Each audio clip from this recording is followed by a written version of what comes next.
We were set up in 1996, and our mission when we were set up was to give the best possible support that we could to working age and younger stroke survivors.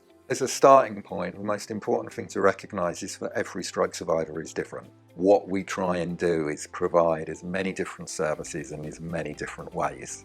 Half of our board of trustees are stroke survivors. Approximately half our staff are stroke survivors. The majority of our volunteers are stroke survivors. We have stroke survivors fundamentally embedded in so many key positions in the charity. We do a beneficiary survey each year. Should we do conferences face-to-face or should we do more online? We'll ask our group and we'll see what the feedback is there, because we want to know that the work that we're doing is going to have the best impact. We're absolutely passionate about not only wanting to give stroke survivors the best possible care that we can, but getting the message out there to healthcare professionals, to the general public, to absolutely everybody, that stroke doesn't just happen to the elderly, it happens to people of absolutely any age. For me, there was lots of other people that needed support, and if they didn't get that support from us, then where would they go? That's why the work we do is so cool. It's such a cool organisation. Because the challenges being faced by younger stroke survivors are different, because we now have a network of people who are younger stroke survivors, we understand those challenges. We are able to go and talk to other people and relate to them that we understand what those issues are, and we can help you work through those issues. So many people have tried different things in different ways that someone else has probably found a really clever way of doing it. Having that support available is, I find, incredibly invaluable myself, so it's great to be able to provide it for other people. Initially you feel you're on your own, then you realise that you're not, and there are so many of us out there with so many lived experiences that we can all learn from. Well, the BAS Black and Asian Stroke Survivor Project was started in 2021, and that's after different strokes came across the statistics which show that if you're Black or South Asian, you're at a higher risk of stroke and more likely to have one when you're younger. So they realised that there was a problem and they had to work hard to find different ways to reach out, connect and support Black and Asian survivors within our charity.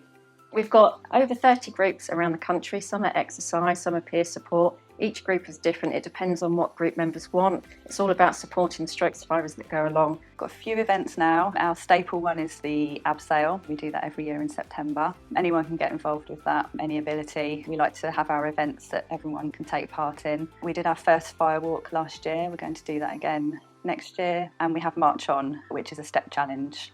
Different strokes gets no government funding at all. So every year we have to start from scratch, decide what we want to do and how much that's going to cost us. So it's really important that people get involved. The initial fear that people have that they won't be able to do it, and then seeing them achieve this challenge at the end is amazing. What we have are paper resources that we can post out to the child of a stroke survivor. They come in 3 age ranges. Things can be explained to the little one, and the child can draw, write, whatever they want to do on these white clean surfaces, but it explains different scenarios, different outcomes for each stroke survivor, so that a child is not scared of what's happened.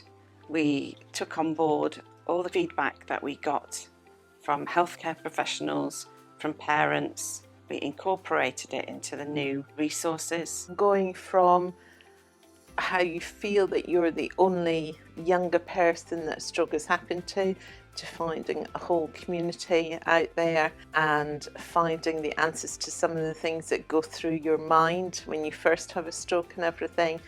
It was fantastic to know that there was, unfortunately, in some respects, a community of us. So we've got our private Facebook group, a public Facebook page, Twitter, Instagram. Everyone is invited to communicate with us. You can send us private messages as well, responding to the posts we put out and to comments other people make.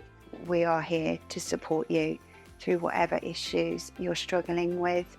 If you just want to talk, if you need to have any kind of more informal information, not sure what to do, just want to have a chat, we are always here to support. Just contact us. Don't worry that you have to have a lot of information or that you need to be presenting with XYZ or that you need to put a lot of information in your email. Call us or email us and say, I've had a stroke, or a close family member of mine's had a stroke. I'm looking for your support. How can you support us? And then we'll take it from there.